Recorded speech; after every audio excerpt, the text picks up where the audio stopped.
अस्सलाम वालेकुम मेरे प्यारे भैन भरा। हाँ जी सुनाओ जी की हाल चाल है ਤੁਹਾਡਾ? सब ठीक ठाक है? अपनी अबू भैन भरा ठीक ठाक है? अल्लाह का शुक्र है मैं भी ठीक है जी। अल्लाह खैर करे जी। अज साडे ढूले का साडे भांजे का अज है वा वलीमा। ठीक है जी। तो वलीमा भी है वा भांजी साडी दी अज आनी है बरात। यह साडी दुल्हन का कमरा है वा। दुल्हन भी तो साडी भांजी भी पार्लर दे विच चले गई है तैयार होने वास्ते। ठीक है जी। यह देखो इधर माशाल्लाह श्रृंगार शीशा भी बन पिया है वा। हजे सैटिंग वगैरह कुछ भी नहीं की हैगी आ। ठीक है जी। ये तो फिर शादी तो बाद ना फिर ऐसा ऐसा दुल्हन भी ते दुल्हन दियां नंदा भी साड़ियां भांजियां मिल के ना भी अपनी तैयारी करूँगियां। यह देखो माशाल्लाह फर्नीचर बहुत अच्छा है वा। ते पीटियां सेट जेडे वो नाल दे कमरे च रखियां हुई वा। ते असी बिल्कुल तैयार हो गए है मैरिज हाल में जाने वास्ते। ते अज आनी है बरात भी। ते बरात का जोड़ा इस्तकबाल होएगा मैं तुहानू जरूर दिखावांगी। ठीक है जी। ते हुण असी गाड़ी च बैठन लगे है मैरिज हाल दे विच जाने वास्ते। ठीक है जी। ते बाकी उत्थे फंक्शन असी जाके तुहानू दिखावांगे। हाँ जी। यह मेरा भांजा है माशाल्लाह मेरा प्यारा प्यारा भांजा वा। इनू असी कल ब्याह गए थे। इस भांजे का मेरे का अज वलीमा है वा। ते भांजी मेरी यदी बहन ओदी बरात आनी है। असी देख लो तैयार हो गया। तो दूल्हे राजा साडे हजे तक पार्लर दे विच नहीं गए है। जाओ दूल्हे राजा तुसीं जाओ जाके पार्लर। हाँ जी। दूल्हे राजा चले गए है पार्लर च तैयार होने वास्ते। ठीक है जी। तो साडे जेडे दूल्हे आने है वो भी तुहानू असीं दिखावांगे। ठीक है जी।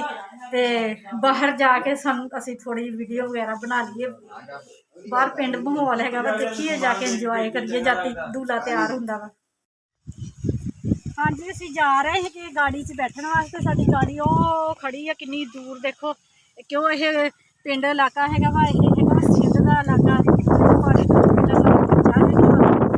रहे हैं गाड़ी च बैठने वास्ते। फिर पिंड जहाज च जाना वा। तो उत्थे आनी है बरात। तो बरात का सारा माहौल छुट्टी छुट्टी जो भी होएगा मैं तुहानू दिखावांगी। ठीक है जी। असी जा रहे हैं हुण अल्लाह खैर करे। मान फातिमा मेरे नाल आ। ते अली हैदर जाके बैठा है गाड़ी के विच। जगह जाके सीटा वाला रश बहुत है वा। इधरले भी तो उधरले भी मिलिए एको जगह है। क्यों आ लड़की वाले का घर है वा। ते बैक साइड ते लड़के वाले का घर है वा। आपस के विच ही मासी ते भैन भरावां ने ना रिश्ता किया है। एक मेरी ननान लगती है दूसरे बनो मेरा जेठ लगता है वा। अल्लाह खैर करे जी। असीं जा रहे हैं मैरिज हाल च। सखियां ने सजना है मैं भी सवरना है।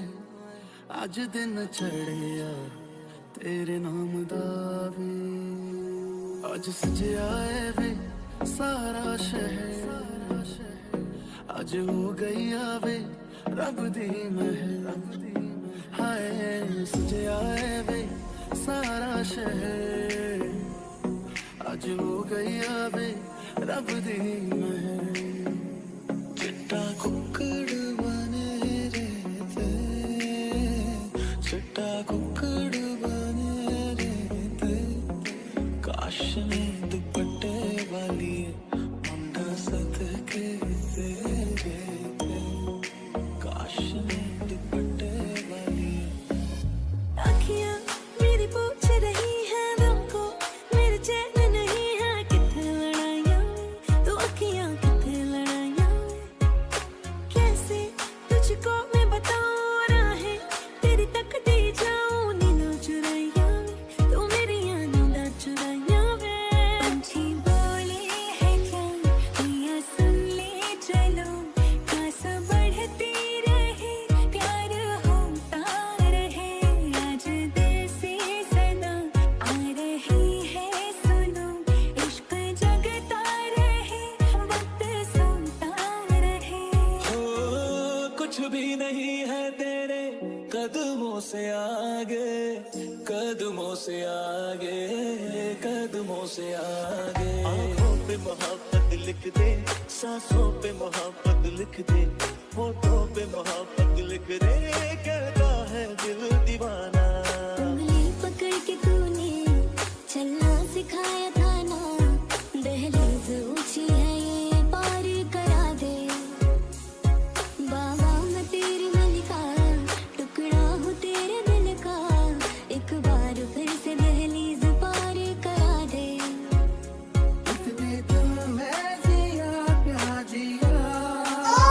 ਫਾਈਨਲੀ ਅੱਲਾ ਖੈਰ ਕਰੇ, ਖੈਰ ਖਰੀਅਤ ਦੇ ਨਾਲ ਸਾਡੀ ਬੱਚੀ ਦੀ ਭਾਂਜੀ ਦੀ ਦੁਖਸਦੀ ਵੀ ਹੋ ਗਈ ਆ ਤੇ ਭਾਂਜੀ ਦਾ ਬੀਮਾ ਵੀ ਹੋ ਗਿਆ ਵਾ ਤੇ ਰਾਤ ਦਾ ਟਾਈਮ ਆ ਇਹ ਕੱਚੇ ਦਾ ਇਲਾਕਾ ਹੈਗਾ ਸਿੰਧ ਦਾ, ਠੀਕ ਹੈ ਜੀ। ਤੇ ਇੱਥੇ ਰਾਤ ਨੂੰ ਲਾਈਟ ਬਿਲਕੁਲ ਵੀ ਨਹੀਂ ਆਉਂਦੀ ਕਿ ਦਿਨ ਨੂੰ ਆਉਂਦੀ ਸੀ ਇੱਕ ਘੰਟੇ ਵਾਸਤੇ ਉਹਨਾਂ ਦੇ ਰਾਸੀ ਦਾ ਮੋਬਾਈਲ ਦੀ ਰੋਸ਼ਨੀ ਪਤਾ ਨਹੀਂ ਆਪਣੀ ਵਲੌਗ ਦਾ ਐਂਡ ਕਰਨੀ ਪਈ ਹੈ, ਠੀਕ ਹੈ ਜੀ। ਮੇਰਾ ਵਲੌਗ ਅੱਛਾ ਲੱਗਿਆ ਜੀ ਕਮੈਂਟ ਕਰਨਾ ਲਾਜ਼ਮੀ ਤੇ ਘੰਟੀ ਦਾ ਬਟਨ ਲਾਜ਼ਮੀ ਦਬਾਉਣਾ ਹੈਗਾ ਵਾ ਤੇ ਅੱਲਾ ਖੈਰ ਕਰੇ। ਸੁਬਾਹ ਨੂੰ ਅਸੀਂ ਜਾ ਰਹੇ ਹਾਂ ਵਾਪਸ ਸਮੁੰਦਰੀ ਤੇ ਮੈਂ ਆਪਣਾ ਸਫ਼ਰ ਦਾ ਜਿਹੜਾ ਵਲੌਗ ਹੈਗਾ ਉਹ ਵੀ ਬਣਾ ਕੇ ਤੁਹਾਨੂੰ ਦਿਖਾਵਾਂਗੀ।